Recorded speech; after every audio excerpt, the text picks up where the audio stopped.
শিক্ষার্থীরা তোমরা দেখছো আরওসি অর্থাৎ রিমিডিয়াল অনলাইন ক্লাস চ্যানেলের পক্ষ থেকে প্রত্যেককে আন্তরিক শুভেচ্ছা। আজকে আমি তোমাদেরকে দিতে চলেছি সেই গুরুত্বপূর্ণ ক্লাসটি, যে প্রশ্নটি তোমাদের 2021-এ বচনের বিরোধিতা ও বিরোধানুমান থেকে আসতে চলেছে। তোমরা খুব ভালোভাবে জানো যে এই বছরই এই অধ্যায় থেকে এক নতুন প্রশ্ন আসবে, আর যে প্রশ্ন সম্বন্ধে অধিকাংশ শিক্ষকই এতদিন এই প্রশ্নের এই চ্যাপ্টারের উপর সেভাবে পড়াননি, ডিসকাস করেননি সেভাবে, তাই বিষয়টিকে দেখবে। তার কারণ আমি যে প্রশ্নটিকে তোমাদেরকে আলোচনা করতে যাচ্ছি সেটি তোমাদের ফাইনাল পরীক্ষায় আসার 99% চান্স আছে বলতে পারো।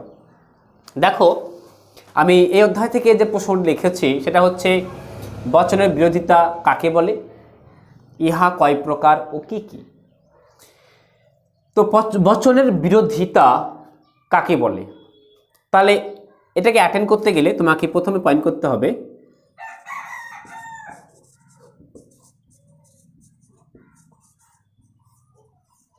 বচনের বিরোধিতা, এটা আলোচনা করতে হবে। সংজ্ঞায় তুমি কি লিখবে? একই উদ্দেশ্য ও বিধেয় বিশিষ্ট দুটি বচনের মধ্যে যখন কেবলমাত্র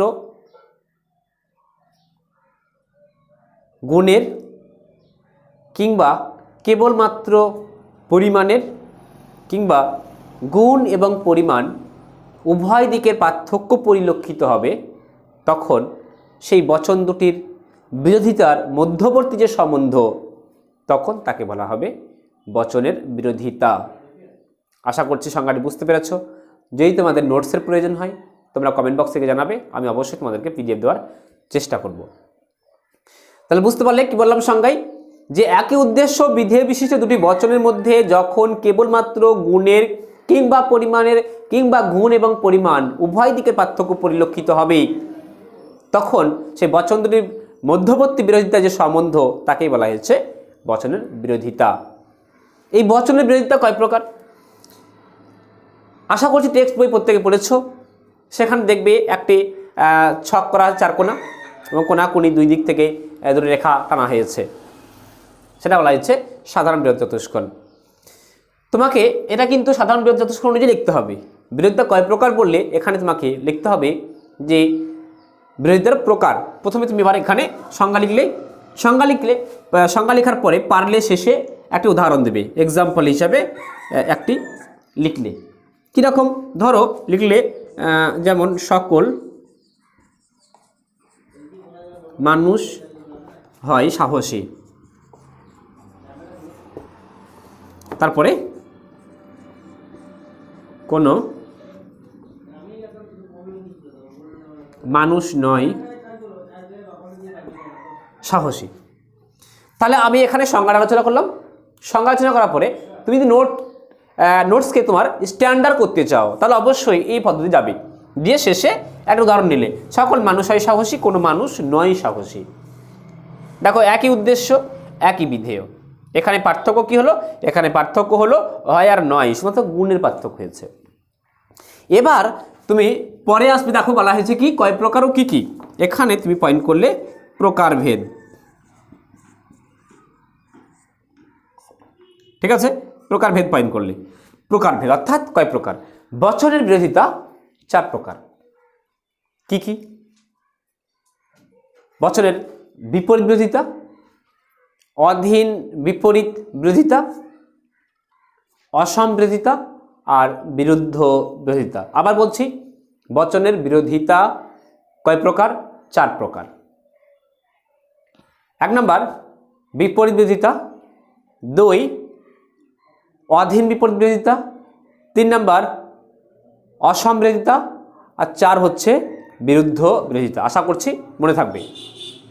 তুমি লিখলে তাহলে ওখানে যে বচনের বিরোধিতাকে মোট 4 ভাগে ভাগ করা হয়েছে, এগুলি হলো 1 নম্বর বিপরীত বিরোধিতা, 2 নম্বর অধীন বিপরীত বিরোধিতা, 3 নম্বর অসম বিরোধিতা, 4 নম্বর বিরুদ্ধ বিরোধিতা।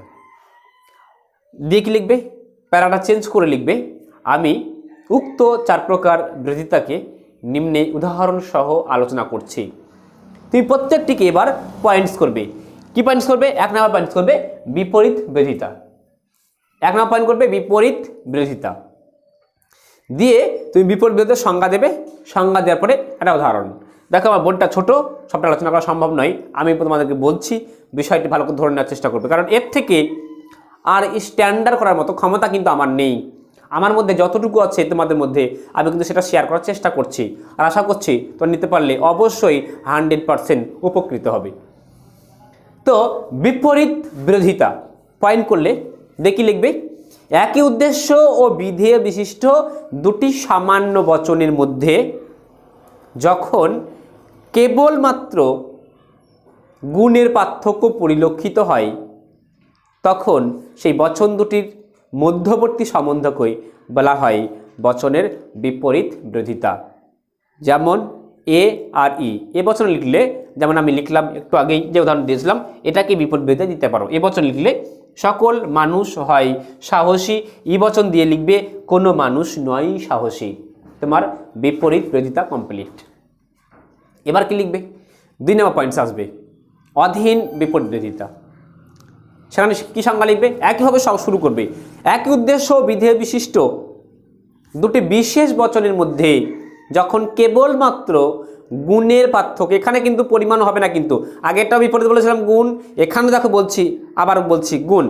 তাহলে যেখানে একই উদ্দেশ্য বিধেয় বিশিষ্ট দুটি বিশেষ বচনের মধ্যে যখন কেবলমাত্র গুণের পার্থক্য পরিলক্ষিত হবে তখন বচন দুটির মধ্যবর্তী যে সম্বন্ধ তাকে বলা হয়েছে অধীন বিপরীত বিরোধিতার সম্বন্ধ বা অধীন বিপরীত বিরোধিতা। এখানে তুমি এক্সাম্পল হিসাবে কি রাখবে? উদাহরণ হিসাবে লিখলে যে কোনো কোনো গোলাপ হয় লাল, আই বচন, ওর নিচে দেবে কি বচন? আই আর ও এর মধ্যে হয়, প্রত্যেকে জানো কিন্তু এ আর এর মধ্যে হয় বিপরীত বিরোধিতা, আই আর ও এর মধ্যে হয় অধীন বিপরীত বিরোধিতা। আমি আলোচনা করছি এখন অধীন বিপরীত বিরোধিতা। তাহলে আই লিখলে কোনো কোনো গোলাপ হয় লাল, ওতে লিখলে কোনো কোনো গোলাপ নয় লাল। আবার বলছে উদাহরণটি, আই লিখবে কোনো কোনো গোলাপ হয় লাল, ও এ লিখবে অতএব দিয়ে ও তার নিচে কোনো কোনো গোলাপ নয় লাল। বাস, দুটো কমপ্লিট। 3 নাম্বার, দেখো আমি কিন্তু শুধু পড়াচ্ছি না, তোমাদেরকে বলছি না, যদি আমার সঙ্গে একটু রিভিশন দাও দেখবে তোমার মনে হবে যেন আমাকে দ্বিতীয়বার পড়তে হবে না, এখান থেকে কিন্তু তুমি মুখস্থ করে নিতে পারবেই। তো সেই কারণে তুমি অবশ্যই ক্লাসগুলোকে ভালোভাবে ফলো করবে। প্রত্যেকটি যেভাবে তোমাদের নাম্বার, নতুন নাম্বার বিভাজন দেওয়া হয়েছে, প্রত্যেকটি চ্যাপ্টার থেকে আবার পুঙ্খানুপুঙ্খভাবে আলোচনা করব।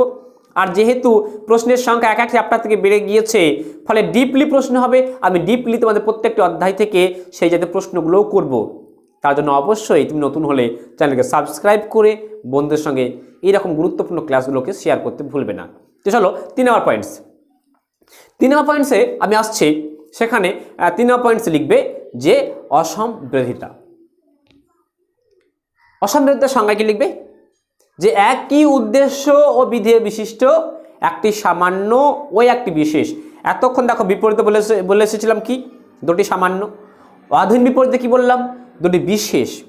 দেখো আমি এবার অসম বিরোধিতার ক্ষেত্রে কি বলছি, একই উদ্দেশ্য ও বিধেয় বিশিষ্ট একটি সামান্য আর একটি বিশেষ বচনের মধ্যে যখন কেবলমাত্র পরিমাণের পার্থক্য, আগে দুটো হয়েছিল কিন্তু গুণের পার্থক্য, এবার দেখো চেঞ্জ হলো, এখানে এসে কি হলো? কেবলমাত্র গুণের পার্থক্য পরিলক্ষিত হবে তখন সেই বচন দুটির বিরোধিতার মধ্যবর্তী যে সম্বন্ধ তাকে বলা হয়েছে অসম বিরোধিতা। অসম বিরোধিতা কিন্তু ওই স্কোয়ারের অর্থাৎ চতুর্ভুজের দুই পাশ থেকে হবে, অর্থাৎ ডান এবং বাম সাইডের। কার কার সঙ্গে হবে? এ আর আই এর সঙ্গে, বা আই আর এ এর সঙ্গে, ই আর ও এর সঙ্গে, বা ও বা ই এর সঙ্গে। উদাহরণ তাহলে তোমাকে দুটোই দিতে হবে, 1 আর 2 না করে, যেহেতু পয়েন্টের সাব পয়েন্ট, সেখানে এখানে এক্সাম্পল হিসাবে নাম্বারিং করবে ক খ। কয়ে লিখবে যে কোনো কোনো মানুষ, প্রথমে এ বচন দিবে সকল মানুষ হয় সৎ, সকল মানুষ হয় সৎ, অতএব আই কোনো কোনো মানুষ নয় সৎ, না সরি কোনো কোনো মানুষ হয় সৎ। প্রথমে এ সকল মানুষ হয় সৎ, ওর নিচে অতএব দিয়ে আই কোনো কোনো মানুষ হয় সৎ, এ থেকে আই। ওদিক থেকে ডান দিক থেকে আমরা কি করব?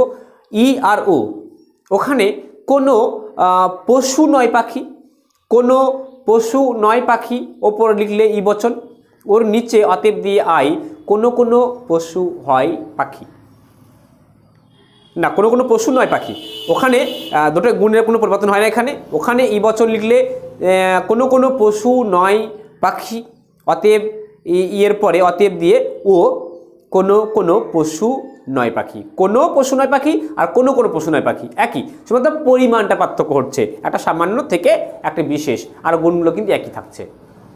এবার আমি চলে আসছি একদম শেষ, বিরুদ্ধ বিরোধিতা। সেখানে তুমি 4 নম্বর পয়েন্ট করবে বিরুদ্ধ বিরোধিতা। কি লিখবে? একই উদ্দেশ্য বিধেয় বিশিষ্ট একটি সামান্য আর একটি বিশেষ বচনের মধ্যে যখন গুণ এবং পরিমাণ উভয়ের পার্থক্য পরিলক্ষিত হয়। দেখো এখানে কিন্তু গুণ এবং পরিমাণ দুই দিক থেকেই পার্থক্য ঘটছে, পরিমাণেরও ঘটছে এবং গুণেরও ঘটছে, তাই একে বলা হয়েছে বিরুদ্ধ বিরোধিতা এবং মৌলিক বিরোধিতা সাধারণ চতুষ্কোণের ক্ষেত্রে। তাহলে আমি সংজ্ঞাটা লিখলাম যে একই উদ্দেশ্য বিধেয় বিশিষ্ট যখন একটি সামান্য আর একটি বিশেষ বচনের মধ্যে গুণ এবং পরিমাণ উভয় পার্থক্য পরিলক্ষিত হয় তখন বচন দুটির বিরোধিতার মধ্যবর্তী সম্বন্ধে বলা হয়েছে বিরুদ্ধ বিরোধিতা। উদাহরণ হিসাবে আবার ক খ করে নিবে, কয়ে নিবে। প্রথমে এর সঙ্গে কি করবে? এর সঙ্গে ও, আর ওদিক থেকে এর সঙ্গে আই। তাহলে এর সঙ্গে ও নিতে গেলে প্রথমে এ, সকল মানুষ হয় বুদ্ধিমান, ওর নিচে অতএব দিয়ে ও, কোনো কোনো মানুষ নয় বুদ্ধিমান।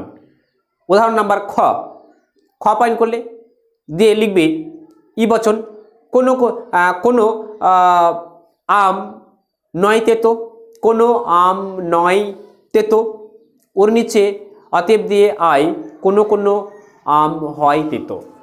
দেখো এখানে যেমনভাবে পরিমাণের পার্থক্য ঘটছে একইভাবে গুণের পার্থক্য ঘটছে। এইভাবে তুমি প্রত্যেকটি উদাহরণকে মেনশন করবে, দেখবে এর থেকে ভালো নোট হওয়ার সম্ভব নয়। শুধু যদি তুমি মনে করো আমি 4 প্রকার লিখে দিয়ে 4টে সংজ্ঞা দিয়ে বেরিয়ে আসলাম, কখনোই তুমি 100% নাম্বার পাবে না। আর এখানে কিন্তু এই চ্যাপ্টার থেকে লজিক্যালি প্রশ্ন সেরকমভাবে দেবে না, বা দিতেও পারে সেটা ট্রুথ টেবিল থেকে। আমি কিন্তু তার জন্য আবার তোমাদের পরবর্তী ক্লাস নিয়ে আসছি যে ট্রুথ টেবিল থেকেই বা এখানে কেমন ধরনের প্রশ্ন আসতে পারে সে প্রশ্ন আলোচনা করব। তবে এখান থেকে থিওরিক্যালি যে প্রশ্নটা আসতে চলেছে বা আসবে আমি 90%, 99% আমি আমার কাছে শিওর, সেটি হচ্ছে এই প্রশ্নটি। তো আমি উত্তরটিকে খুব ভালোভাবে তোমাদের কাছে প্রোভাইড করলাম, আশা করব অ্যান্সারটিকে রেডি করবে। যদি মনে করো এর পিডিএফ প্রয়োজন আছে কমেন্ট বক্স থেকে জানাবে, আমি অবশ্যই তোমাদেরকে দেওয়ার চেষ্টা করব। আজ এ পর্যন্ত, thank you everybody, best of lakh.